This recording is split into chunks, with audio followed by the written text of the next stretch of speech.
প্রিয় দর্শক, আপনাদের সবাইকে স্বাগত নাগরিকের সাপ্তাহিক আয়োজন ডিসকাশনে। ব্যবসা বাণিজ্য বিষয়ক অনুষ্ঠানে আপনাদের সঙ্গে আছি আমি দীপ আজাদ। দেশ অর্থনৈতিক অগ্রযাত্রার যে মহাসড়কে উঠে এসেছে এর অন্যতম কৃতিত্ব ব্যাংক খাতের। স্বাধীনতার পর ব্যাংকের অর্থায়নে দেশে গড়ে উঠেছে বিশাল উদ্যোক্তা শ্রেণী, যাদের হাত ধরে বিস্তৃত হয়েছে বেসরকারি খাত। আবার অবৈধ সম্পদ ও খেলাফি ঋণ পুনরুদ্ধার করা যাচ্ছে না, তাই প্রভাবিত হচ্ছে ব্যাংকগুলোর নগদ অর্থের প্রবাহ এবং আয়। ব্যাংকিং খাতের নানা দিক নিয়ে কথা বলতে আজ আমাদের সাথে আছেন বিশিষ্ট কথাসাহিত্যিক ও সিটি ব্যাংকের ব্যবস্থাপনা পরিচালক ও সিইও জনাব মাসরুর আরিফিন। জনাব মাসরুর আরিফিন, আপনাকে অসংখ্য ধন্যবাদ আমাদেরকে সময় দেওয়ার জন্য। ধন্যবাদ। আরিফিন ভাই, আপনার দুটো পরিচয়, একটি হচ্ছে যে আপনি কথাসাহিত্যিক এবং আপনি ব্যাংকিং খাতের একটা অন্যতম বড় ব্যাংকের প্রধান কর্মকর্তা, যে আপনি সম্প্রতি সদ্য সিটি আইএফএসসি ব্যাংক সাহিত্য পুরস্কার পেয়েছেন। ধন্যবাদ। জি, একটা বড় প্রশ্ন হচ্ছে যে এত বড় একটি ব্যাংকের দায়িত্বে আপনি, তারপরেও সাহিত্যের অঙ্গনে আপনার বিচরণ এত সরব কেন? কিভাবে হচ্ছে, সম্ভব হচ্ছে কিভাবে? বিষয়টা প্যাশনের। সাহিত্য যদি শখের বিষয় হতো তাহলে এতখানি সরব থাকতাম না। আমার এত সিরিয়াস একটা প্যাশন যে ব্যাংকিং করতাম কি পর্বতারোহী হতাম, এটা আমি করতামই, সাহিত্যটা। সো এইটা একেবারে মনের প্রাণের বিষয়। আমি বহুদিন ধরেই সাহিত্যের সঙ্গে জড়িত। আপনি জানেন কি না জানি না, 2012 সালে কিন্তু বেরিয়েছিল আমার অনুবাদ গ্রন্থ ফ্রান্স কাফকা গল্প সমগ্র। 15 সালে বেরোয় 950 পৃষ্ঠার বই হোমারের ইলিয়াড, দ্য ট্রয় স্টোরি, যেটা ট্রয়ের সেই উপাখ্যান মহাকাব্য, পৃথিবীর প্রথম মহাকাব্য। তারপর তো আপনার 3টে উপন্যাস বেরোলো, 3টা কবিতার বই বেরোলো, সোফার প্রায় 8টা-9টা বই বের হয়ে গেছে। তার মানেই হচ্ছে যে আমার বইগুলোর সাইজও বড় বড় এবং খুব সিরিয়াস ধর্মী লেখা, ওই অর্থে যে খুবই এমন না যে আমি 3 দিনে একটা বই লিখতে পারি বা 1 মাসে। আমি দীর্ঘ সময় নিয়ে কাজ করি, বছরখানিক সময় লাগে। আইএফআইসি ব্যাংক সাহিত্য পুরস্কার যেটা পেলাম, এর আগে ওটার জন্য জেমকন সাহিত্য পুরস্কারও পেয়েছিলাম। আমার প্রথম উপন্যাস আগস্ট আবছায়া, বঙ্গবন্ধু হত্যাকাণ্ডের নৃশংসতাকে কেন্দ্র করে লেখা বেশ বড় গ্রন্থ এবং আমার ব্যক্তিগত দাবি যে বাংলা সাহিত্যে প্রথম পূর্ণাঙ্গ জাতির পিতার হত্যাকাণ্ডের উপরে উপন্যাস, কথা সাহিত্য। তো এটা প্যাশনের বিষয়। আমি তো পার্সোনালি মনে করি যে মানুষ দুটা প্যাশন ধারণ করতে পারে। ব্যাংকিং তো আমার এটা জীবিকা, এটার মধ্যেও প্যাশন অবশ্যই আছে, আদারওয়াইজ তো এত বড় ব্যাংক মোটামুটি সফলতার সঙ্গে চালাতাম কি করে। প্যাশন আছে। মানুষ বেসিক্যালি বিটোফেন বলেছিলেন 3টা প্যাশন ধারণ করতে পারে without coming into conflict with one another. সেই হিসেবে আমার তো একটাই প্যাশন, শিল্প সাহিত্য। আমি আপনার বইটা কিছুটা পড়েছিও। আপনার বাঙালি জাতিকে যিনি সৃষ্টি করেছেন, বাংলাদেশকে যিনি সৃষ্টি করেছেন, সেই মানুষটির সবচেয়ে নির্মম ঘটনা নিয়ে আপনি উপন্যাস। এটি আসলে এটির পিছনে আপনার কি কাজ করেছে? বঙ্গবন্ধু হত্যাকাণ্ড আমার জন্য সবসময় ছোটবেলা থেকেই একটা অবসেশনের মতো ছিল। যে যিনি বাংলাদেশ স্বাধীন করলেন বা যিনি আমাদেরকে জাতীয় পরিচয়টা দিলেন, আত্মপরিচয়টা যার কারণে পেলাম, যার নামের উপরে ভর করে একটা মুক্তিযুদ্ধ হলো, একটা দেশ স্বাধীন হলো, আমার মনে হয় যে ওনাকে এইভাবে হত্যা করার কি দরকার ছিল? কেন তারা করলো, কি কারণে করলো? এর পিছনে গেলে না অনেক কিছু বের হয়ে আসে, যে বাংলাদেশের শুধু একটি হত্যাকাণ্ড না, কিন্তু বের হয়ে আসে পুরো পরিবারকে ধরে, আপনার পুরো পরিবার ধরে। আমি ওই নৃশংসতার কথাটাই বলছি, যে পুরো জিনিসটাই তখন বোঝা যায় যে এটার মধ্যে একটা প্রতিহিংসা ছিল, যে তুমি দেশ স্বাধীন করেছো, this is the price you pay. আমি শুধু ফোকাস করলাম ওই রাতের এবং তার আগের দিন থেকে শুরু হওয়া বর্বরতা নিয়ে, একেবারে মিনিট বাই মিনিট ফোকাস করলাম, এটাই দেখাতে যে মানুষ কতখানি সহিংস হতে পারে এবং হিউম্যান হিস্ট্রি কতখানি ভায়োলেন্স দিয়ে ভরা, এবং ভায়োলেন্স খুবই একটা নেসেসারি নাকি আননেসেসারি একটা ফোর্স যা সভ্যতাকে চালাচ্ছে। একজনকে সরিয়ে দিচ্ছে, এই ভায়োলেন্সটা নিয়েই এর দার্শনিক জায়গাটা নিয়ে কাজ করা, যার মধ্যে দিয়ে কিছু ইন্টারেস্টিং জিনিস এসছে, যে আপনার দাফন নিয়ে কিন্তু এরকম কোথাও আপনি পাবেন না। এতখানি টুঙ্গিপাড়ায় কি ঘটেছিল তার এতখানি বিস্তৃত বিবরণ এক টানা আমার মনে হয় না যে আমি নিজে অন্য কোথাও পেয়েছি, কারণ বিভিন্ন জায়গা থেকে আমাকে তথ্যগুলো নিতে হয়েছে। তো এইটা অনেকটা বঙ্গবন্ধু হত্যাকাণ্ডকে কেন্দ্র করে দেখানো, যে মানুষের নৃশংসতার চেহারাটা, যেটা বলতে চাচ্ছি যে মানুষের আসলে আদিম চেহারা, এবং ওইটাই মানুষের মূল চেহারা। এবং ওইখানেই আমাদের দরকার, যখন আমরা we are dealing with human beings, we are dealing with human societies, ওইসব জায়গাগুলোতেই আমাদের দরকার সাবধানী হওয়া। কারণ মানুষ বেসিক্যালি বর্বর, মানুষ বেসিক্যালি একটা বুদ্ধিমান জন্তু। বঙ্গবন্ধু হত্যাকাণ্ডে মানুষের এই আদিম সত্তার সব রূপগুলো ফুটে ওঠে। যে খন্দকার মোশতাক তার আগের দিন ওনার বাসায় লাঞ্চ করেছেন, এবং উনি ওখান থেকে গিয়ে উনি প্ল্যান করছেন পুরো পরিবারকেই মেরে ফেলবেন, এবং 3টা পরিবারকে এইভাবে মেরে ফেলা হয় নিরস্ত্র মানুষকে রাতের অন্ধকারে, উইচ ইজ টু মাচ। এটা এতখানি ভায়োলেন্ট কোনো কিছু আমরা নেপালে বীরেন্দ্র হত্যাকাণ্ড দেখলাম, আমরা ইন্দিরা গান্ধীটা দেখেছি, আমরা রাশিয়ার জারের হত্যাকাণ্ড দেখেছি, পুরো ফ্যামিলি মারা গেল, ওইটা ওর নৃশংস। বাট ব্যাপ্তিতে 25 জন মৃত্যু এরকম কিন্তু কোথাও নাই। সো হিউম্যান সিভিলাইজেশনের বেসিক যে ফান্ডামেন্টাল যে আপনার ফেব্রিকটা, এটা পুরো টের পাওয়া যায় যে আসলে আমরা কি, এবং আমরা এখনো কি কি করতে কেপাবল। মানে কতটা পরিকল্পিত এবং কতটা নৃশংসতা ছিল আপনার পুরো পরিকল্পনার সাথে আর কি, এটি আসলে মানে বঙ্গবন্ধু হত্যাকাণ্ড যদি গভীরভাবে বিশ্লেষণ না করা হয় তাহলে আসলে জানা যাবে না। এটাই আমি বলি যে this is an archaeology of violence. আমার উপন্যাসটা মানে ভায়োলেন্সের একেবারে একটা পোস্টমর্টেম, মানে how people can be violent. So violent জিনিস লেখাও তো খুবই বিবেকের জন্য খুবই আপনার কষ্টের না। অন্যের মৃত্যুর, অন্যের এই পরিবার সহ মৃত্যু নিয়ে আমি লিখে যাচ্ছি, আমি পৃথিবী মানব সভ্যতার ভায়োলেন্ট রূপটাকে ফুটিয়ে তুলতে চাচ্ছি। বাট এইটার মধ্যে কতখানি একটা ট্রেসপাসিং আছে, অন্যের জগতে প্রবেশ করা, তার পার্সোনাল ভিতরে, তার বেডরুমে, তার ডাইনিং রুমে। সো এবং এগুলো লেখা খুব ইজি না, কিন্তু রাসেল হত্যাকাণ্ড লেখা কিন্তু ভয়ঙ্কর অভিজ্ঞতা ছিল আমার জন্য। রাসেল হত্যাকাণ্ড নিয়ে ধরেন 18-19টা ডকুমেন্ট আছে বড় বড়, হ্যাঁ। সো যাদের কাছে আছে তাদের কাছে আছে, বিদেশি পেপারসও আছে, পড়লে আপনি নিতে পারবেন না, বেসিক্যালি এগুলি নেওয়া খুব কষ্টকর। আচ্ছা, সামনে তো অমর 21শে বইমেলা, জি, মানে লেখকদের আসলে মানে বছরের সেরা উৎসব আর কি। এই সারা বছর লেখকরা আসলে এই সময়ের জন্য অপেক্ষা করেন। এবার আপনার কি কি বই আসছে বা এবার কি কি প্রস্তুতি? বইয়ের তো প্ল্যান ছিল অনেকগুলো, যেমন একটা কবিতার বই, আমার 3টা কবিতার বই হয়ে গেছে। গত বছরের কবিতার বই ছিল পরিস্থিতি যেহেতু আগুন হয়ে আছে। আমি কিন্তু প্রকাশনা সংস্থা পরিবর্তন করলাম। আমি প্রথম আয় ছিলাম প্রথম আলো গ্রুপের, আমার প্রকাশক এখন কথা প্রকাশ, খুব বড় প্রকাশনা। কথা প্রকাশ থেকেই বেরোলাম আমার 3য় উপন্যাস গত বছর আন্ডারগ্রাউন্ড, আর কবিতার বইটা। তো কথা ছিল যে অ্যাডভান্স টাকাও নিয়ে রেখেছি, বেশ অনেক টাকা, যে 4র্থ উপন্যাসটা ওখান থেকে বের হবে, আর আপনার একটা কবিতার বই বের হবে। আর সেজন প্যাটস, যিনি 1960 সালে নোবেল প্রাইজ পান, তার ছোট একটা মহাকাব্য আছে নোবেল প্রাইজ উইনারের, টি.এস. এলিয়টের অনুবাদে, আনাবাজ। এইটা বের হবে পাঠক সমাবেশ থেকে, যিনি আমার প্রথম প্রকাশক শহীদুল ইসলাম বিজু। তো 3টে কাজ, তার মধ্যে বড় কাজটা তো আমার উপন্যাসটার নাম আড়িয়াল খা। এই উপন্যাসটারই 20,000 শব্দ এসছে এবার ইচ্ছাঙ্কা সমকালে। আমার কথা ছিল যে এই উপন্যাসটা আমি শেষ করে এবার বইমেলায় আড়িয়াল খা বের হবে। মানুষের শৈশবের একটা গল্প, 1981 সালের কাহিনী। বেশ আমাদের বরিশালের দরিদ্র শৈশব ছিল। আড়িয়াল খা নদী তো জানিনি, বরিশাল শহরের পাশ দিয়ে যাচ্ছে।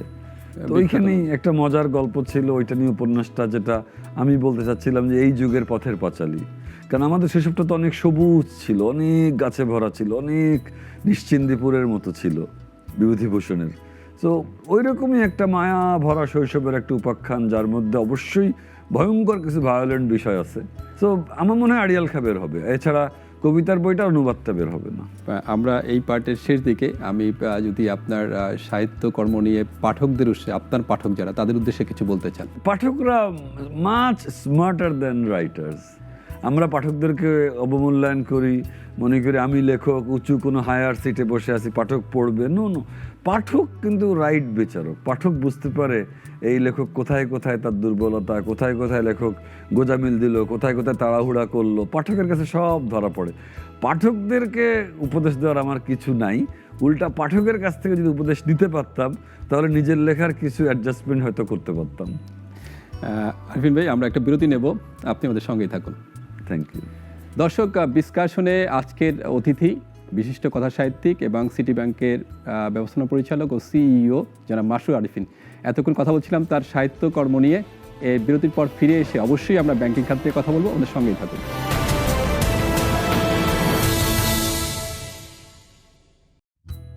প্রিয় দর্শক, সঙ্গে থাকার জন্য অসংখ্য ধন্যবাদ। ডিসকাশনে আজকের অতিথি সিটি ব্যাংকের ব্যবস্থাপনা পরিচালক ও সিইও জনাব মাসরুর আরেফিন। আরেফিন ভাই, 2021 বিদায় নিল, 2022-এর শুরু, 2021-এ সিটি ব্যাংক কেমন করলো, তার রিপোর্ট কার্ডটি কেমন? সিটি ব্যাংক 2021-এ অভাবিত রকমের ভালো করেছে। আমার 3 বছর গেল 2021। সিটি ব্যাংকের টোটাল আয় ছিল 1600-16.5 কোটি টাকা। আমরা এবছর আয় করলাম 2206 কোটি টাকা। সো 2000-এর ঘর পৌঁছালাম, আয়ের অঙ্কে 2000 কোটি পার হয়ে 2200 কোটি টাচ করলাম। সিটি ব্যাংকের আমি যখন এমডি হই প্রফিট ছিল 650 কোটি টাকার মতন অপারেটিং প্রফিট। সেই প্রফিটটা এবছর প্রথম ব্যাংকের ইতিহাসে, 38 বছর ইতিহাসে 1000 কোটির দাগ ক্রস করলো, করে আমরা 1101 কোটি টাকা প্রফিট করেছি। সো এটাকে আমরা ব্যাংকাররা বলি 1000 crore ক্লাব। সিটি ব্যাংক ওই ক্লাবে ঢুকলো। আমাদের উপরে আছে ইসলামী bank and Pubali bank. Islami bank একটু ডিফারেন্ট ক্যাটাগরি, পূবালী ব্যাংকও একসময় রাষ্ট্রায়ত্ত ব্যাংক ছিল। সো আমাদের টাইপের ক্যাটাগরির মধ্যে কালকে রিপোর্ট অনুযায়ী তো দেখলাম সিটি ব্যাংকই সবচেয়ে উপরে আছে 1101 কোটিতে, বাট প্রবাবলি আমি সবচেয়ে উপরে নাই। ডাচ বাংলা আমার চেয়ে বেশি প্রফিট করার কথা, ব্র্যাক আমার চেয়ে বেশি প্রফিট করার কথা। সো অ্যাকচুয়ালি একদম টপেই আছি, City, Eastern, BRAC, Dutch Bangla, এই। So feeling good. 2022-এ তাহলে লক্ষ্য কি আপনাদের? 22-এর আসলে লক্ষ্য কিন্তু কখনো না একজন ব্যাংক সিইওর প্রফিট করার পিছনে থাকা উচিত না। প্রফিট আজকে হবে, কালকে নাও হতে পারে, কারণ ইন্টারনাল অনেক ইস্যু থাকে, এক্সটার্নাল অনেক ইস্যু থাকে। একটা বড় লোন ব্যাড হয়ে যেতে পারে, আপনার একগাদা লোন ব্যাড হয়ে গেলে তো ইন্টারেস্ট সাসপেন্সে চলে যাবে। সো আমি প্রফিটের পিছনে এত ছুটতে চাই না, প্রফিটটা হলে ভালো লাগে, it's a feeling only. Basic ফাউন্ডেশনগুলো বা বেসিক ফান্ডামেন্টাল কাজগুলো ঠিক হতে হয় একটা ব্যাংকের। সো 22-এ প্রত্যাশা হচ্ছে ওই ফাউন্ডেশনগুলো নিয়ে, প্রফিট যা হওয়ার হবে, আমি not too worried about profit. তো বেসিকগুলোর মধ্যেই করতে চাই যে লোনের কোয়ালিটি ধরে রাখতে চাই এই 22 সালে। আপনি জানেন বিইং জার্নালিস্ট কতখানি চ্যালেঞ্জ আছে। করোনাতে তো একটা অঙ্কের বুক তো এখনও করোনার ফ্যাসিলিটি নিয়ে পে করছে না, সামান্য অঙ্ক পে করছে।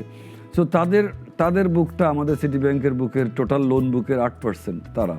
তো ওই 8% লোককে নার্সার করা, যেন তাদের কাছ থেকে টাকাটা ফেরত পাই। ওখানে প্রায় 2500 কোটি টাকা আছে শুধু আমার ব্যাংকের। ইন্ডাস্ট্রির তো হাজার হাজার কোটি টাকা আছে যারা কোভিড বেনিফিট নিয়ে পেমেন্ট হলিডে এনজয় করছেন। ওইটা দেখা, দেন আপনি ডলার টাকার আপনার এটা একটা টেনশনের বিষয়। এখন কিন্তু কার্ব মার্কেটের ডলার আর আপনার বাইরের ডলার আর ব্যাংকের ডলারের রেটের মধ্যে কিন্তু বিশাল ব্যবধান। সেটা একটা টেনশন ফিল্ড বিষয়। আপনার যদি ওমিক্রন খুব বাড়ে তাহলে তো রপ্তানির গতিটা আবার, ইউরোপ বন্ধ হয়ে গেল তো আবার সব বন্ধ হয়ে যাবে। সো আমরা যেমন ভালো করার একটা বড় কারণই ছিল $6.5 বিলিয়ন এলসি করেছি এই 2021-এ, উইচ ইজ আমি মনে করি ইউসিবিএল ব্যাংকের পরেই second highest LC volume city ব্যাংকের। তো এটাও আমি তো অব্যাহত রাখতে চাই। এজন্য আমার ডলারের ইনফ্লো লাগবে, আবার আপনার কারণ প্রতিটা এক্সপোর্টের বিপরীতে তো একটা আমদানি বা ইম্পোর্ট আছে, তো ওইটাও লাগবে। সো ডলার মার্কেটটা নিয়ে টেনশনে থাকি।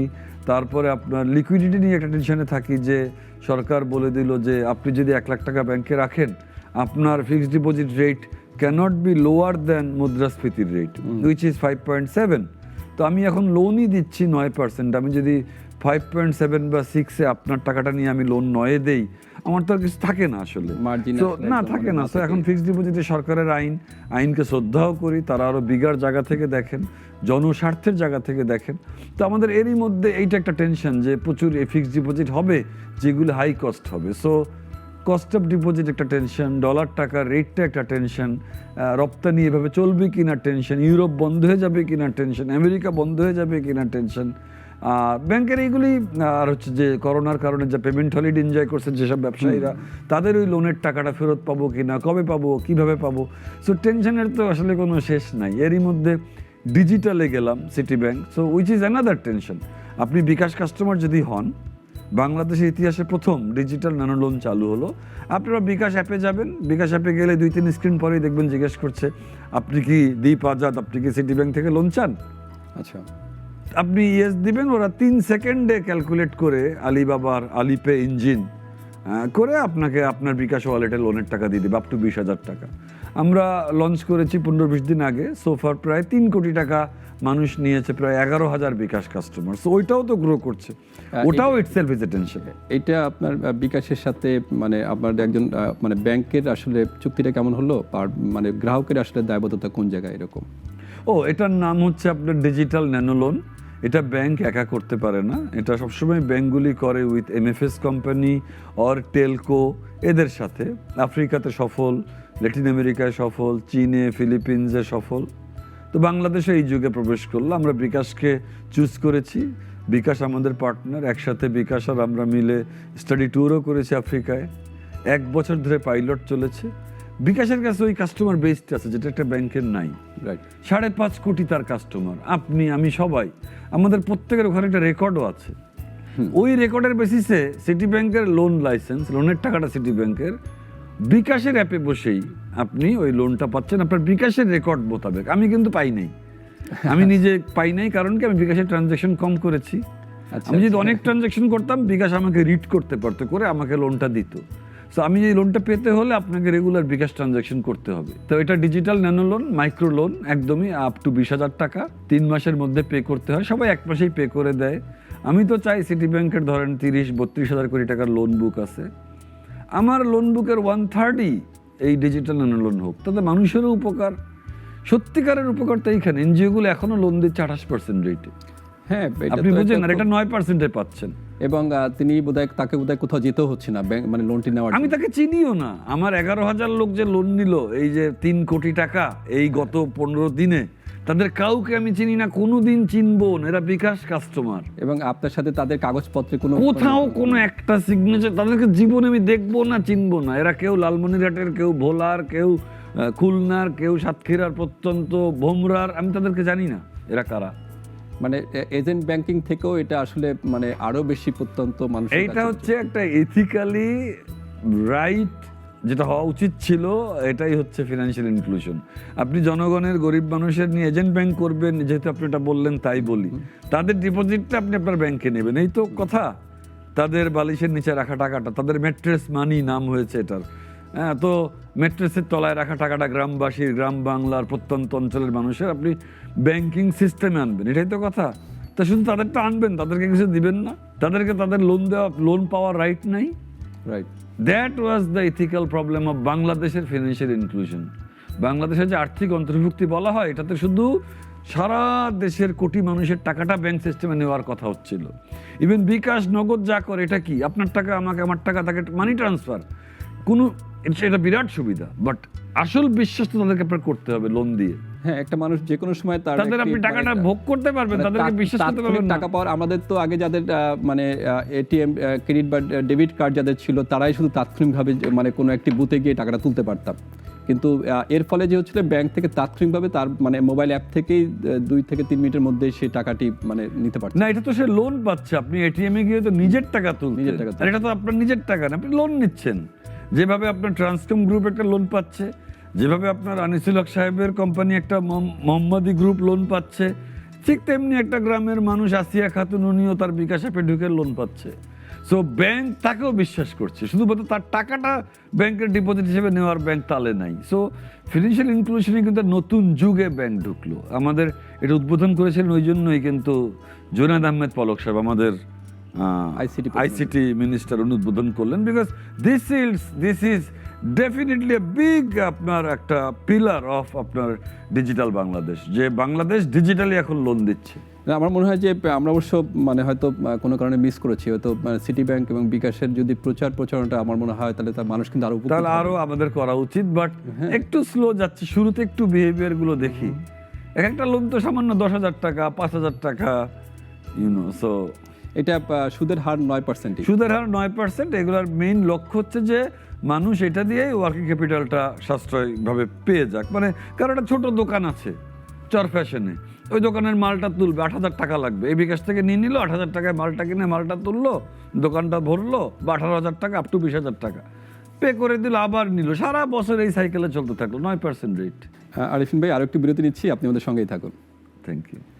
প্রিয় দর্শক, ডিসকাশনে আরেকটি বিরতি নিচ্ছি। বিরতির পর ফিরে এসে আরিফিন ভাইয়ের সাথে আরও কথা বলবো, আমাদের সঙ্গেই থাকুন।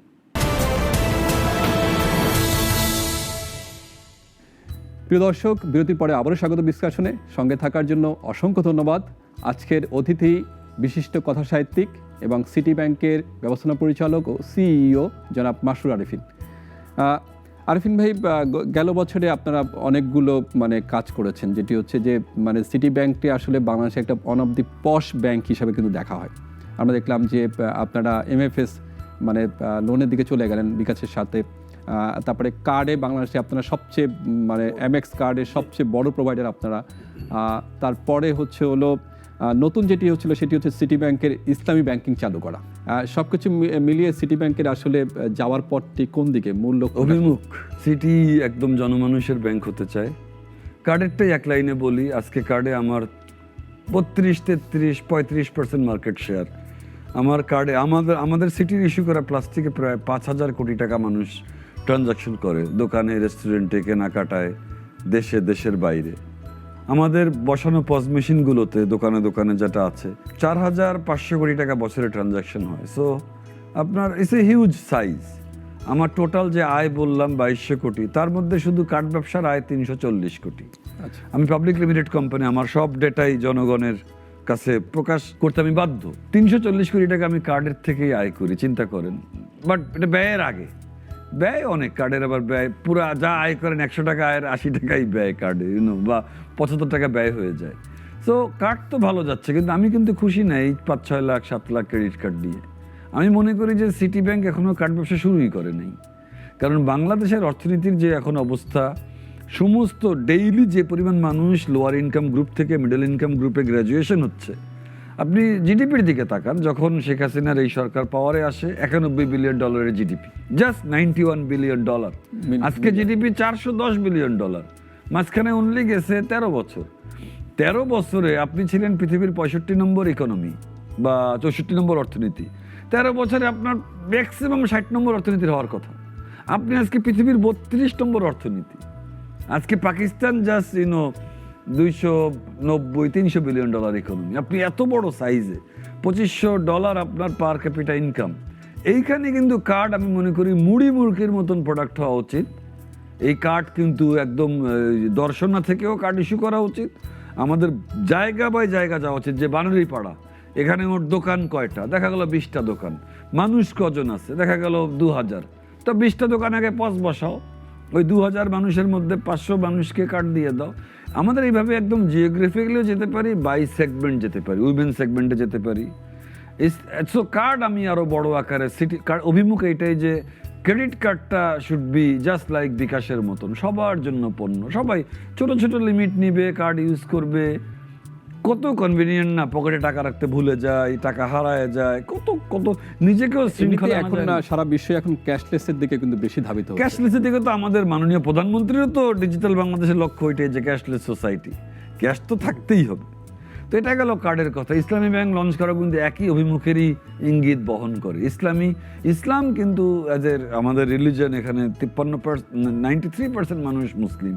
সো এখানে কিন্তু ইসলামের একটা অনেক লোক আছে। কিন্তু এই করোনা এত মৃত্যু দেখে অনেকে কিন্তু আছে এখন আর চায় না সুদ তো হারাম, কোরআন শরীফে বলা, চাই যে ভাই আমি একটা জীবন এত ক্ষণস্থায়ী। কোভিড আরো বুঝাই দিচ্ছে, কোভিড এসে। সো মানুষের কিন্তু একটা প্রাণের তাড়না আছে, হজে যাব, ইসলামের নীতি মেনে চলবো, সুদ নিব না। তো এই চিন্তার জায়গা থেকেই একটা স্পেশাল একটা পারমিশন পেলাম সেন্ট্রাল ব্যাংক থেকে, যে ব্যাংকটার নাম ইসলামী ব্যাংক না করে, সিটি ইসলামী না করেই আমি 132 ব্রাঞ্চ থেকে ইসলামী সেবা দিতে পারবো। এই অনুমতির বেসিসেই সিটি ইসলামিক লঞ্চ করলাম। খুবই ভালো সাড়া, ডিপোজিটে বলেন, লোনে বলেন। ওখানে তো কার্ডও লঞ্চ করলাম, American express Islamic credit card, বাংলাদেশের প্রথম এমএক্স ক্রেডিট কার্ড লঞ্চ করলাম। তো এই সব অভিমুখগুলোই আসলে বলে যে আমি খুবই সিটি ব্যাংক চাচ্ছে জনমানুষের ব্যাংক হতে। আর একটা অভিমুখও যেটা আছে যে ডিজিটাল ন্যানো লোন করা বিকাশের সঙ্গে, এটাও তো একই সুতায় বাঁধা। তো আমাদের ওইটাই যে আমরা খুব এই 132টা ব্রাঞ্চের কয়েকটা বড় শহরের ব্যাংক হয়ে থাকতে চাই না। এই জন্যই কিন্তু আমার এজেন্ট ব্যাংক আছে 1400 এজেন্ট ব্যাংকের শাখা আছে। সো সিটি আরও সাইজে অনেক বিগার ব্যাংক হবে, সেদিকেই আমরা যাচ্ছি। 8,000 এমপ্লয়ি, এটা হয়তো 16,000 হবে, এরকম ব্যাপারটা। আরফিন ভাই, একটা কথা খুব প্রচলিত আছে, আমি খুব তথ্য প্রমাণ আপনার সামনে এই মুহূর্তে হাজির করতে পারছি না। সেটি হচ্ছে যে এমএক্সের মাসুল অনেক বেশি, এই ব্যাপারে আপনি না, আমাদের তো মাসুল কারোর বেশি হতে পারে না, কারোর কমও হতে পারে না।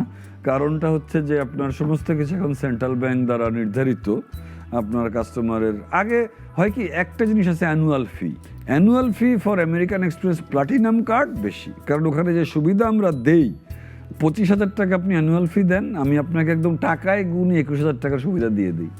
আচ্ছা, আপনি যে কটা ফ্রি নাইট পান ধরেন প্যালেসে, বা যেটা আপনি পান যে ওখানে ফ্যাসিলিটি হিসাবে আমাদের ওখানে আরও যে সুবিধাগুলো আছে, মিনিমাম যে কবার আপনি এয়ারপোর্ট লাউঞ্জ ইউজ করবেন, হ্যাঁ আমাদের একটা হিসাব আছে কবার আপনি করবেন, তার মনিটারি ভ্যালু যদি ক্যালকুলেট করেন, আমাদের যে কটা এখানে আপনাকে আপনার সাথেই দিয়ে দেওয়া হবে 1 night stay or 2 night stay say at Intercon or at কক্সবাজারের এই রিসোর্টে, তো ওইগুলোর ভ্যালু যদি হিসাব করেন না, আসলে তো আমরা আবার টাকাটা তুলেও দিচ্ছি, 3 বা 4,000 টাকা হাতে থাকে। আচ্ছা আচ্ছা।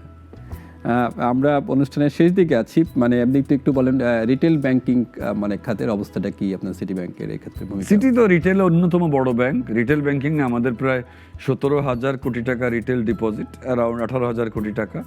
আমার 22 লক্ষ ব্যক্তি মানুষই তো রিটেল কাস্টমার। আমার রিটেল লোনে সিটি একদমই, সিটি, ব্র্যাক, স্ট্যান্ডার্ড চার্টার্ড একদম নেক টু নেক। আমরা রিটেল লোন আমার প্রায় 4,500 5,000 কোটি টাকা রিটেল লোন বুক। সো রিটেল এবং কার্ডও তো রিটেল প্রোডাক্ট, কার্ডেও তো ব্যক্তি মানুষই তো ইউজ করে, কার্ডেও তো আমার 6.5 lakh 7 lakh credit card customer. So retail ব্যাংকিংয়ে আমরা সবসময় বড় ছিলাম। সিটি প্রায়োরিটি ব্যাংকিং যেটা একটু হায়ার ইনকাম গ্রুপের, সিটি জেম, ওটাতেও আমরা খুব বড়, ওটাতেও we have a very big book. যারা একটু রিচ পিপল, তারা একটু প্রাইভেসি সহ একটু প্রিভিলেজড ব্যাংকিং চান, তাদের জন্য ওইটা আছে। আবার সিটি আলো আছে, সিটি রিটেলেরই অংশ, যেটা উইমেনের জন্য, এখন পর্যন্ত আরবান উইমেনের জন্যই ওটা করা। বেশ কিছু সেন্টার আছে ওইটার, মূল সেন্টার গুলশানে। আমরা কিন্তু সিটি আলোকে বা আলো নিয়ে আমরা সমস্ত গ্রামে গঞ্জেও সামনে চলে যাচ্ছি। রিটেলে we are a formidable player, we are one of the top 3 retail banks in the country. একদম শেষ প্রশ্ন হচ্ছে যে ব্যাংকিং খাতে সবচেয়ে বড় সমস্যা হচ্ছে মন্দঋণ। এটি আসলে বাড়ছেই, কমছে না। এই ব্যাপারে আসলে আপনাদের মধ্যে ব্যাংকারদের আসলে মানে ভূমিকা বা লক্ষ্য কি? এখানে সেন্ট্রাল ব্যাংকের ভূমিকা কিন্তু এখন আমি সত্যি বলবো, আজকে 28 বছর আমি ইন্ডাস্ট্রিতে, খুবই ইতিবাচক। তারা কিন্তু একের পর এক পলিসি দিয়েই যাচ্ছে অ্যাবাউট লোন রিশিডিউলিং, ভালো ভালো জিনিস, মিনিমাম ডাউন পেমেন্ট কত লাগবে, রাইট অফ কিভাবে করা যাবে, লোন আপনার দেওয়ার সময় কি কি দেখতে হবে, তারা কিন্তু বলে যাচ্ছে। এই সমস্যাগুলো কিন্তু ব্যাংকগুলোর যদি সুশাসন থাকে এবং বোর্ড যদি সত্যিকারের চায় একটা ভালো ব্যাংক দীর্ঘমেয়াদে গড়ে তুলতে, স্বল্প মেয়াদে জাস্ট লাভটা খেয়ে পরে ব্যাংকটাকে ধসায় না দিতে, আমি তো মনে করি না যে মন্দঋণ কেন হবে, যদি একটা স্ট্রং ইন্ডিপেন্ডেন্ট ক্রেডিট কমিটি থাকে এবং ওখানে যদি কোনো বোর্ড মিটিংয়ে যদি লোন পুশ করা না হয়, যে জমি নাই, 2 টাকার জমিকে দেখানো হচ্ছে 100 টাকার ভ্যালু দিয়ে, তার এগেনস্টে আপনি লোন নিচ্ছেন 125 টাকার, এই জাতীয় জিনিসগুলো যদি ঠিক হয়, মেইন দরকার সদিচ্ছা, সোজা কথায় দরকার। একটা তো স্ট্রাকচারাল তো কিছু বিষয় প্রয়োজন আছেই, পলিসি ফ্রেমওয়ার্কটা দরকার, আপনার লোনের মেমোরেন্ডাম কি হবে, কোত্থেকে কোথায় যাবে, ধাপে ধাপে কোন ধাপে কোনোটা সিইও দেখবে, কোনোটা বোর্ড দেখবে, এগুলি তো বেসিক কথা। তার আগে যে একটা স্ক্রিনিং, কাকে লোন দিচ্ছি, তার সাথে আবার ডুয়াল কন্ট্রোলে অন্য টিম গিয়ে তাকে ভিজিট করা, কোনো একজনের একচ্ছত্র মতামতের ভিত্তিতে কোনো লোন প্রসেস না করা, এগুলি সব ধরে নিলাম যে থাকা উচিত, থাকবে। যেটা দরকার সেটা হচ্ছে যে পরিচালনা পর্ষদ এবং সিইওর তরফ থেকে এইটুকু শপথবদ্ধ হওয়া যে আমরা আর যাই করি, জনগণের ডিপোজিটের টাকা নিয়ে লোনের ব্যবসায় নামবো না, বলতে বোঝাচ্ছি যে আজে বাজে জায়গায় লোন দেবো না, লোন পুশ করবো না, 9-6 করবো না। এটা যদি হতো না, দেখেন ভালো ব্যাংকগুলো চিন্তা করেন, আপনার খারাপ লোনের কথা বলেন, এত লক্ষ কোটি টাকার মন্দঋণ বলেন, at the same time think about city bank, think about eastern bank, think about BRAC bank, think about bank Asia, এদের মন্দঋণের দিয়ে দেখেন পৃথিবীর যে কোনো ভালো ব্যাংকের সঙ্গে তুলনীয়। আমরা সবাই কিন্তু বিলো 5% মন্দঋণে। আবার অনেক ব্যাংক দেখেন না, মোটামুটি 15-20-25% ব্যাড ডেট হয়ে বসে আছে। রাইট অফ বুক, যেটা লোন রাইট অফ, ওগুলো যোগ করেন, আসলে তো আরও বেশি পরিমাণ। সো বাংলাদেশের মাটিতেই তো বেশ কিছু ব্যাংক প্রমাণ করছে যে মন্দঋণ একটা অভ্যাসের বিষয়, একটা খাসলতের বিষয়। হ্যাঁ, সো এটা যদি ঠিক করে, সদিচ্ছার বিষয়, এটা ইমানি দায়িত্ব ফিল করার বিষয় যে আমি জনগণের ডিপোজিট নিয়ে আমি ডিল করছি। আরিফিন ভাই, আমরা আজকের অনুষ্ঠানের একদম শেষ পর্যন্ত চলে এসেছি। আপনাকে আবারও অসংখ্য ধন্যবাদ যে আপনি এত ব্যস্ততার মধ্যে হলেও আপনি আমাদেরকে সময় দিয়েছেন। আপনাকে শুভেচ্ছা।